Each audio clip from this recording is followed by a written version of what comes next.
finer things. The Last Supper. For 20 years in the 1980s and 90s, an Italian art restorer spent 6 days a week working on the cleaning and preservation of one of the world's most famous paintings. Leonardo da Vinci's Last Supper, a 500-year-old mural in a church in Milan, had been flaking off the wall almost since the day it was completed. The painting had endured floods, the building being used as a stable by Napoleon's troops, a World War II bombing by the Americans, and even a door being cut through Jesus' feet by monks in the 17th century. The worst damage inflicted to the paintings was done by well-meaning restorers over the centuries, who tried to delay the deterioration of Leonardo's work by painting over it. One restorer even signed his name after painting over so much of the Last Supper. The restoration in the 1980s and 90s removed the accumulated grime and repaintings of the past 5 centuries, and an area the size of a postage stamp was completed every day. As fascinating as the history of this painting is, The Last Supper stands alone as a masterpiece of balance, form, and composition.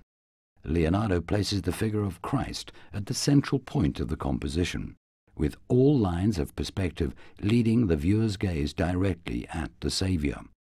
The gesture of Christ forms a triangle which acts as a fulcrum or central balancing point between the two groups of figures.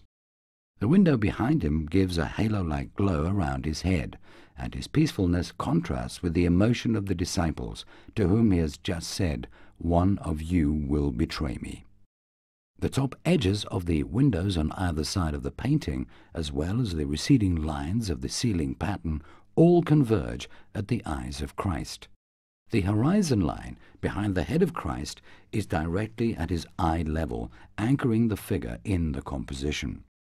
This same artistic device of the horizon line bisecting the subject's eye level was used by Leonardo to lock the Mona Lisa into her composition. The use of numbers is highly symbolic in Leonardo's painting of the Last Supper. The 12 disciples are divided into 4 groups of 3. There are 4 windows on each side of the group of figures and 3 windows behind the figure of Christ. The number 3 represents the Christian Trinity, and 4 represents the Church, as in the 4 evangelists, Matthew, Mark, Luke, and John. In Leonardo's time, 4 also represented the 4 corners of the earth and the 4 seasons. 4 plus 3, which is 7, represents perfection, since it was the 7th day God rested after creation. There are 7 gifts of the Spirit, and Jesus spoke 7 utterances from the cross.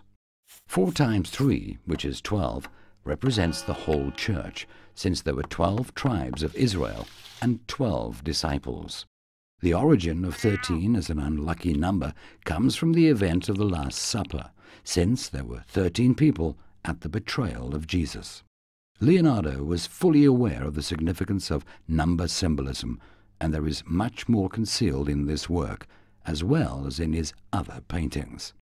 This is one of the reasons why so many conspiracy theories abound, which include Leonardo da Vinci.